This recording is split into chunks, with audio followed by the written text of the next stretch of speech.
government is supposed to be of the people, for the people, by the people. But if we're being sincere to ourselves, most of these guys that are in politics, a great number of them, they're there for themselves. That's the truth. If we're being sincere to ourselves, they are not there like, okay, I'm going there to make policies or help, do things that will affect, that will trickle down to the common man. Now, they have so much to gain. So that's why they are willing to kill to get in these offices. So if you ask me, who I go ask? There are some of us that are rebels in nature. We were never really meant to work for people or be employees. Some of us are fortunate to, at some point, find our way and, try to carve a niche for ourselves. If everybody decides to build a business for themselves, then who is going to be the employee? Ladies and gentlemen, you're welcome to Vivid Mindcast. As usual, it's your boy Des the Creator. I am your host, and you know what time it is. Today, I have an interesting person in the building. He's a businessman, an entrepreneur, a creative, in fact, a whole lot. I'll let him introduce himself to you. Ladies and gentlemen, give it up for Mr.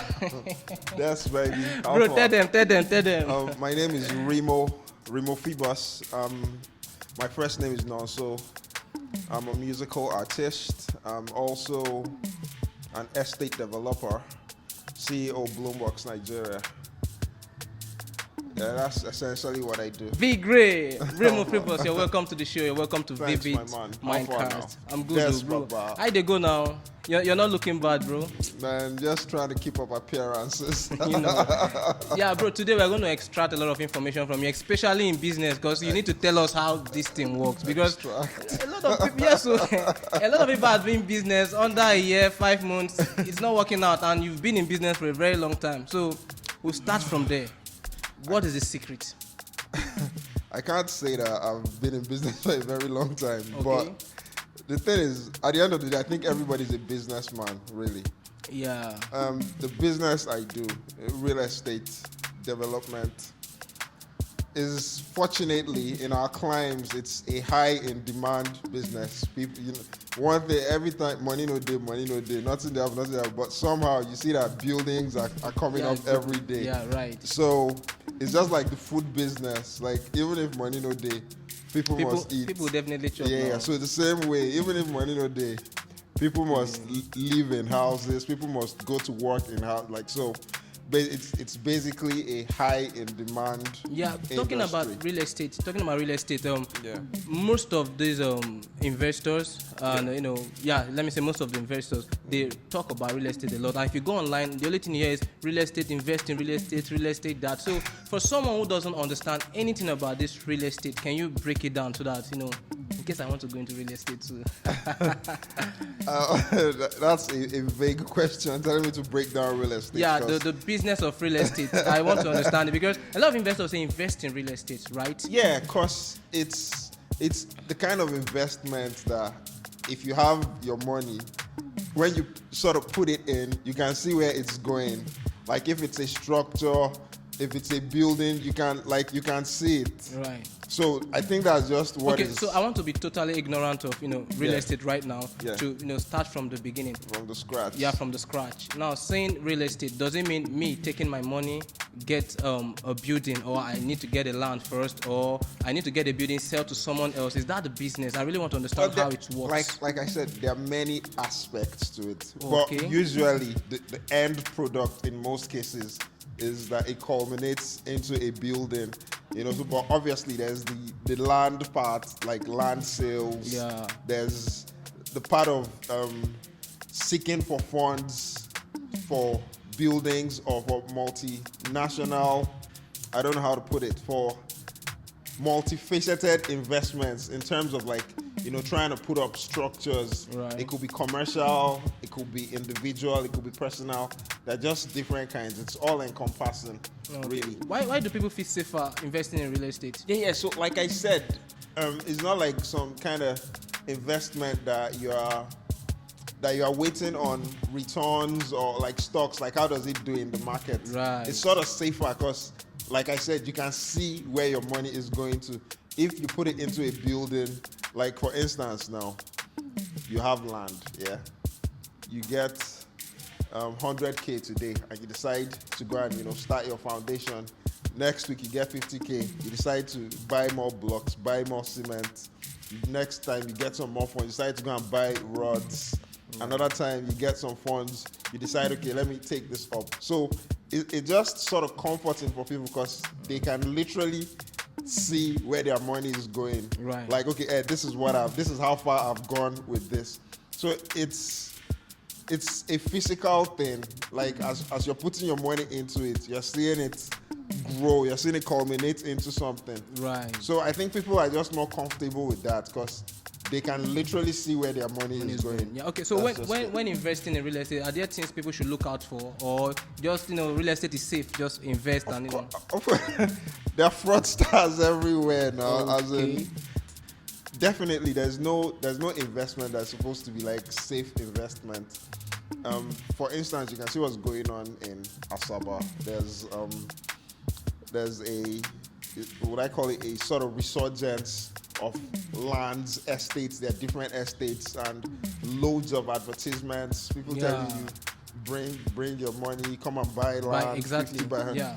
You know, for me, what I advise people is, if you're trying to raise funds to get land, I think you should also raise funds as well. Just look at it as part of the funds. You should also have funds at hand to fence the place, gate the place, probably put a foundation in place as well. Because you could buy somewhere and say it is secure. You have documents, to show that, this is your place. But at the end of the day, it's still just a piece of land that does not have any stake to it.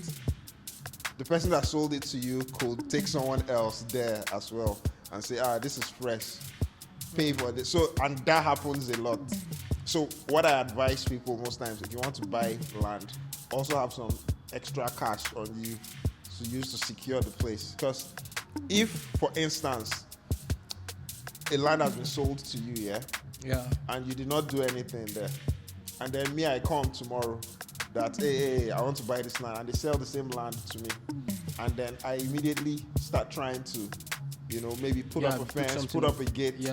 Maybe you could come by and say, who is this trying to build on my land? Yeah, but that's crazy. That's something. As crazy as it is, it happens every day. It's commonplace.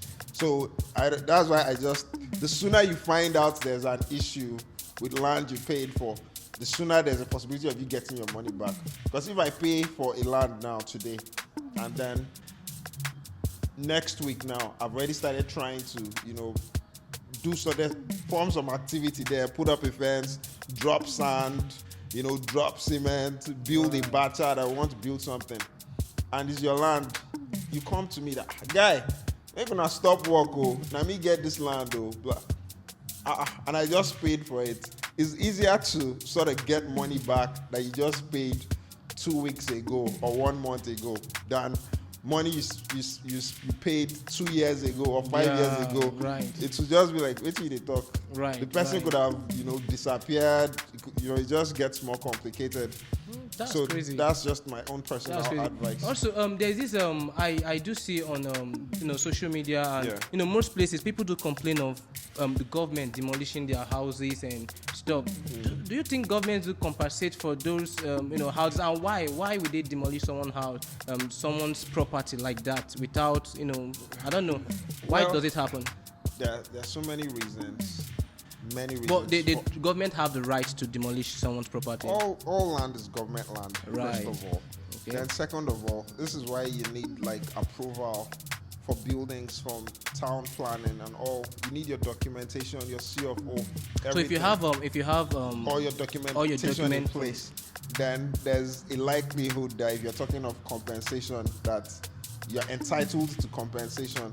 Right. And again, some of these lands, because people just get lands and just build without, going to urban planning, without trying to get their documentation done. Sometimes, if you're trying to get documentation done, the people in government, in urban planning, they'll tell you, this place that you bought land, It's not Right. allocated for building, but that's something we take for granted. The documentation, most of us don't do it. Yeah, because I do see people, complaining, having this argument that why will government destroy All land is government yeah. land, and obviously different places are mapped out for different purposes. There are places that are supposed to be commercial, there are places that are supposed to be residential, there are places that are supposed to be recreational. So if it's a space that is supposed to be recreational, you can't go and start building there. Right. In 10 years from now, government will decide, okay, you know what, we want to do a park here. And your building just becomes collateral damage at that point. Right. Okay, all right, Big Ray, you're a contractor, you're a businessman, you're a creative, you are other things that we don't know about. Right. See, in Nigeria, everybody has other things they don't know That's about. what I'm saying, a lot of things. Until the country pushes you, Yeah. you find your talents. Okay, definitely. So, what does it take to, because obviously you work with people, right? Yeah. Yeah, so what does it take to build a business, a brand, and working with people? What's the mindset like? I think one of the most a notion I've always had is that nobody can be more excited about your brand than yourself. Yeah. Nobody can advertise you more than you can advertise yourself. So you have to be relentless. Know what you want, go for it without taking prisoners, man. Be ready to go all in. Right. Yeah, I think that's it really, because like I said, nobody will be more excited about your brand than you.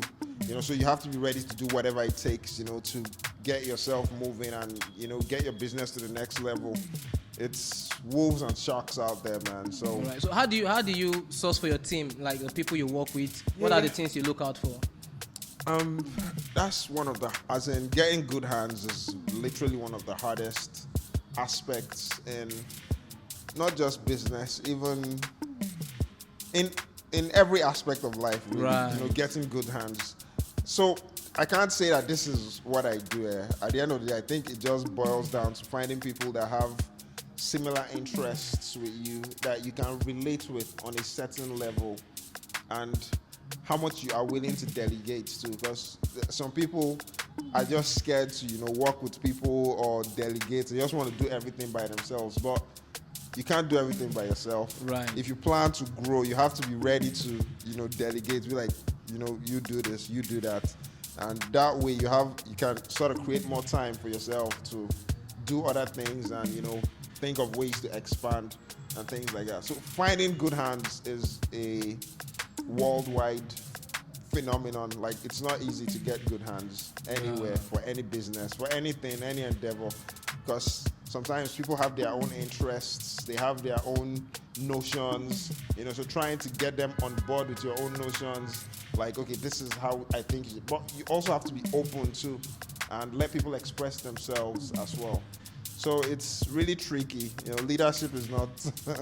Yeah. It's not. So over here in Vivid Mindcast, we try as much as possible to give out value, right? Yeah. And recently, you looking at the situation of the country and looking at the youth right now, will you say the youth? Is there anything you're observing about the youth? Is there anything you think we are missing with the youth? Because these days I see that most people are not ready to learn skills. Most people are not ready to take the time out to face a particular thing for a long period of time before getting the gain or stuff. So what do you think about this character, this behavior?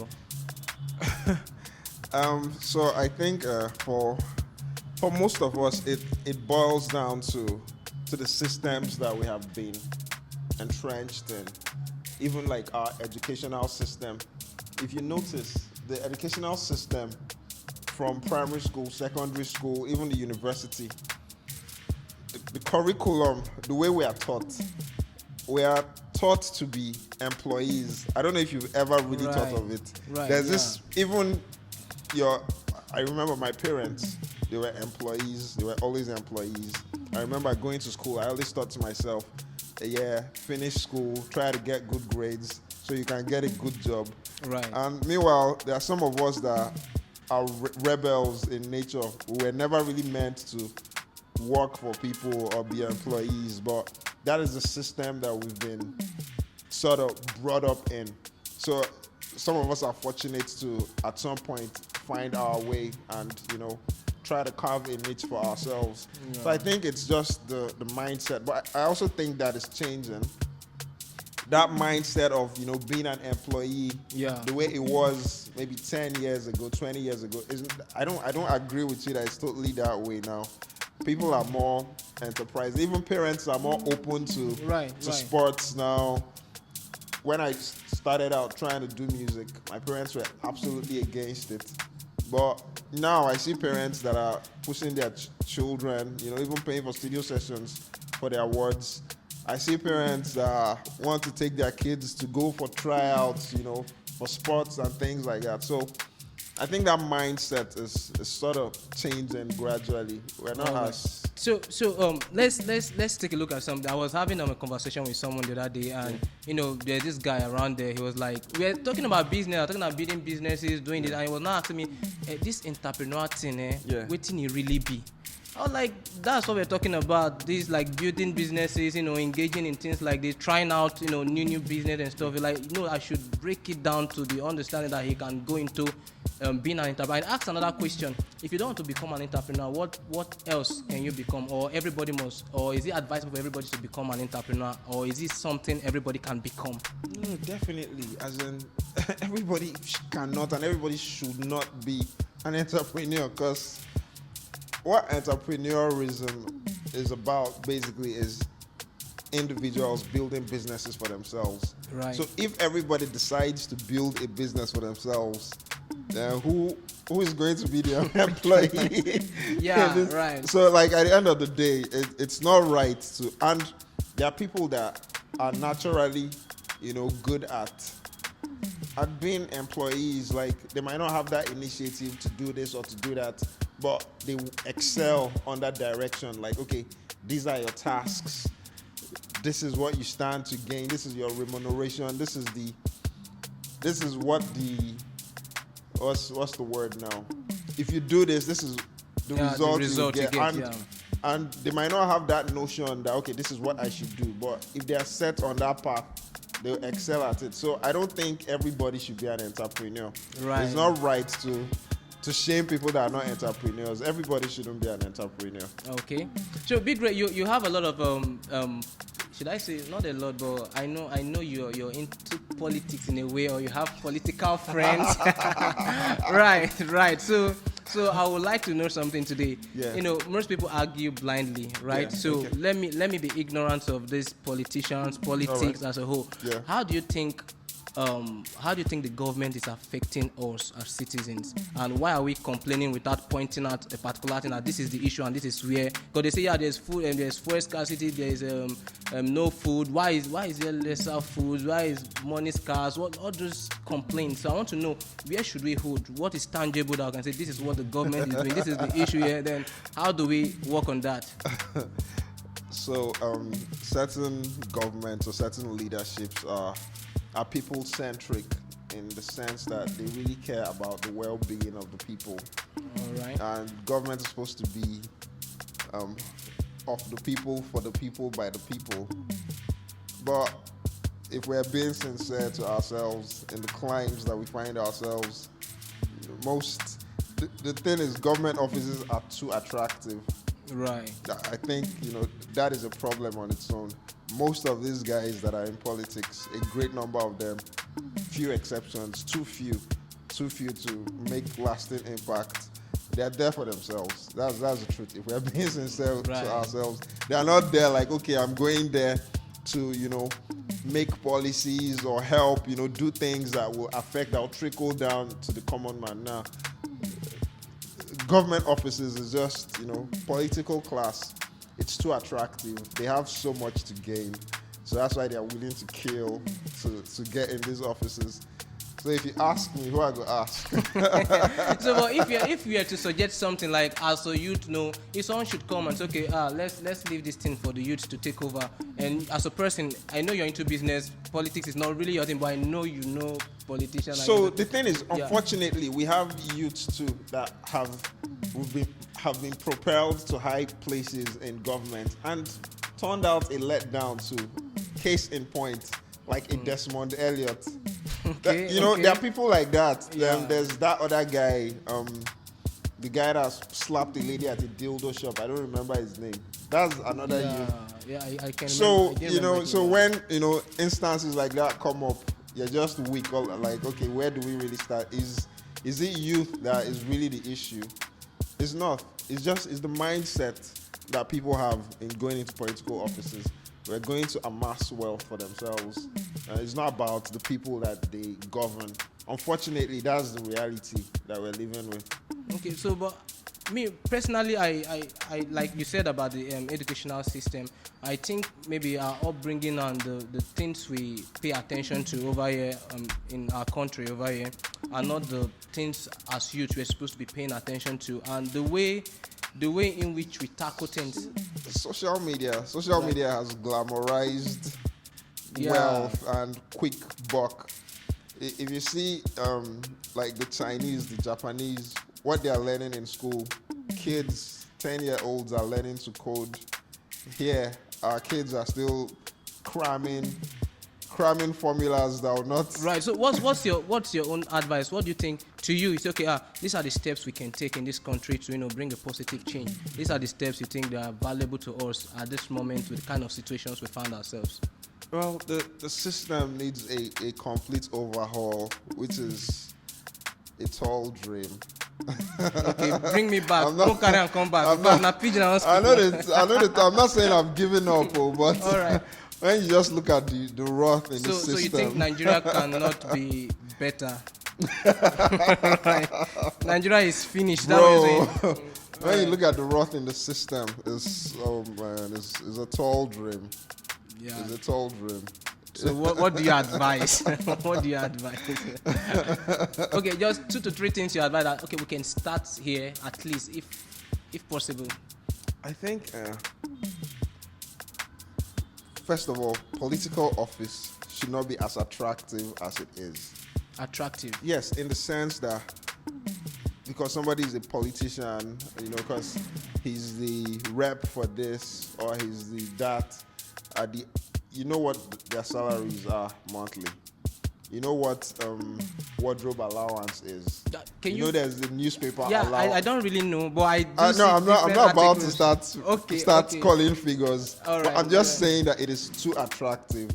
Like if it was less attractive, people are not going there to get rich, to get extremely wealthy, then maybe maybe more people that have something to offer, that have values, would say, okay, if I'm going there to work, I'm going there to effect change. It's not about me going there to get rich or to become untouchable.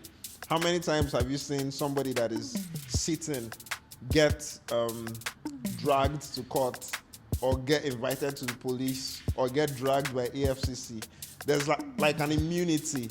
They are like untouchable. Like it's just too attractive. If there was a way that political office could be less attractive, I think it would attract more well-meaning people. So I think that's like a major issue. Like it's just too attractive, the people there. So they should reduce. I don't know if there's a word like they should reduce the attractivness. Yeah. Right. If it could be less attractive, then more well-meaning people would. But the way it is like for the highest bidder, and that's why, because this will spend so much to get in there. It's like an investment. So when they get in office, it's time to recoup.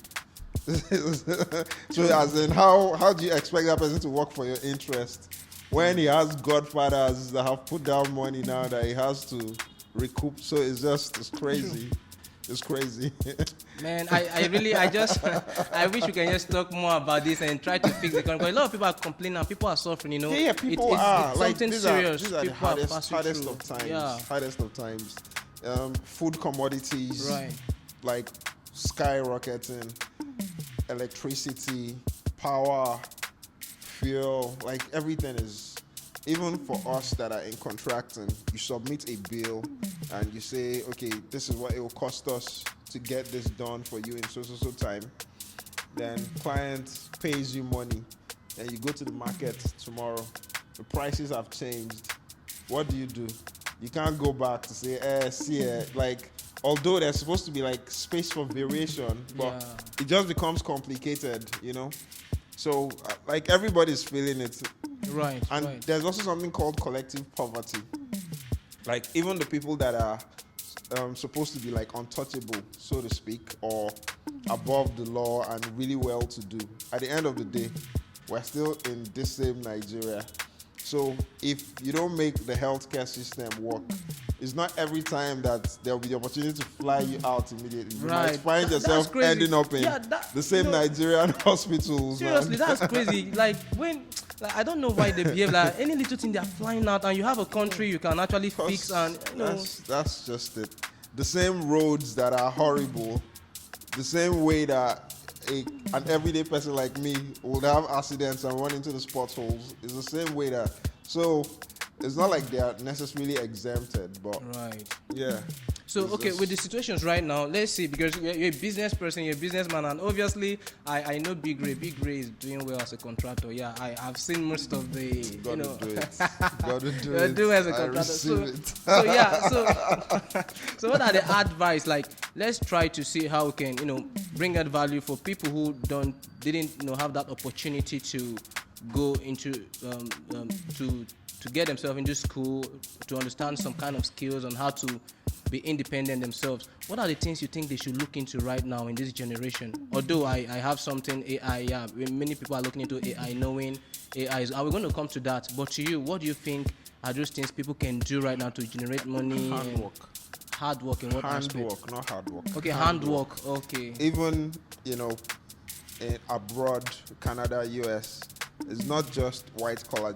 You'll be surprised that blue collar job holders earn even more than white collar. Right. But here in Nigeria, I think we have this notion that is to go to school, be a doctor. But I think that is changing. People that are artisans, they're making a killing, bro. Like handwork, Right. people that plait hair, welders, bricklayers, like these everyday people, they're constantly and permanently in demand. So I think everybody should have something that they can do with their hands. That is something I feel like, for me, like for my kids, that's something that I would really look into, for them to have things that they can do, create with their own hands and Right. create value. I think some way, somehow, you can't go wrong with that, especially if you know what you're doing. You'll always be in demand. And So for- people should, look yeah. into their Handwork is very Yeah. is very essential, very key. Have something you can do with your hands to create value. Yeah. Talking about having something to do, right?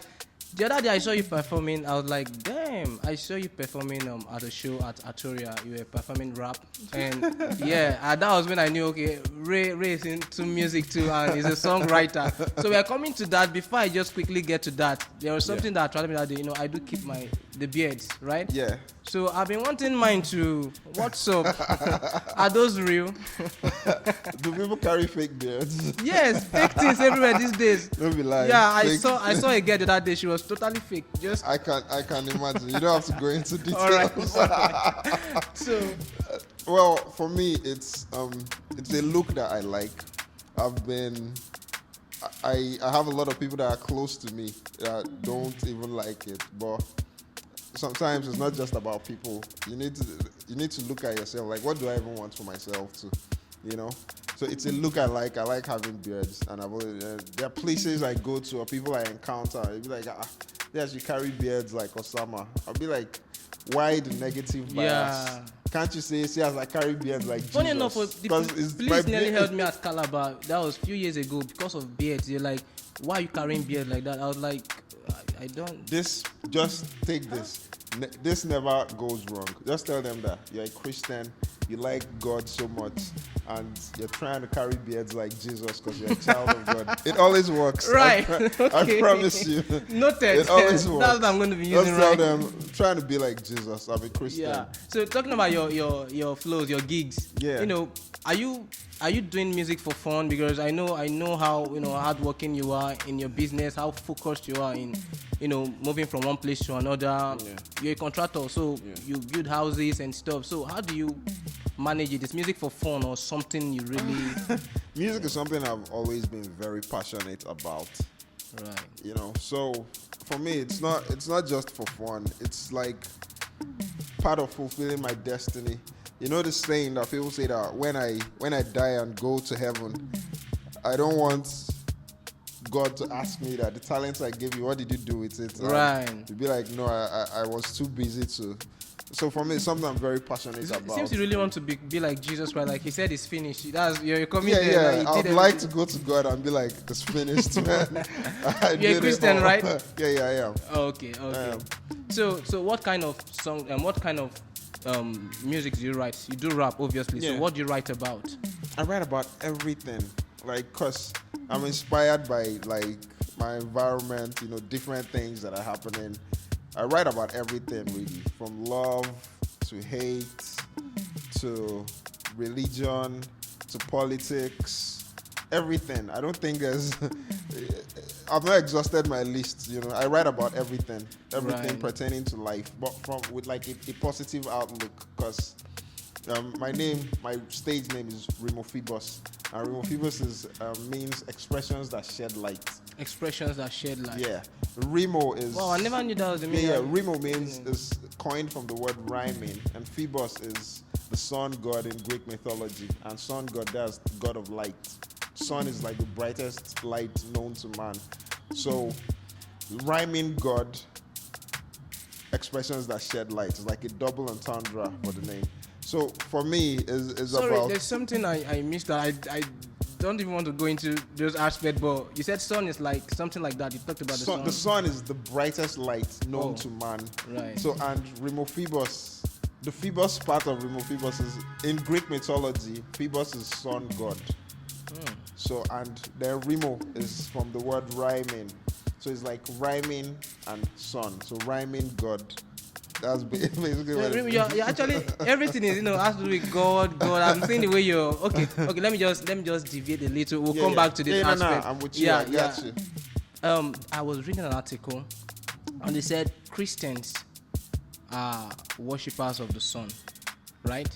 And that the sun, we all know that the sun gives light, and all the properties they talked about the sun was the same thing they talked about Jesus Christ. And they say Christ is the sun, and that they are hiding that aspect of the sun in the image of that being called Christ. So I don't know. And this study is something, it's out there. People are studying it also. So what do you just give me a little hint about that? I can see the way you're talking about this Greek mythology and stuff. I know you know a lot about that.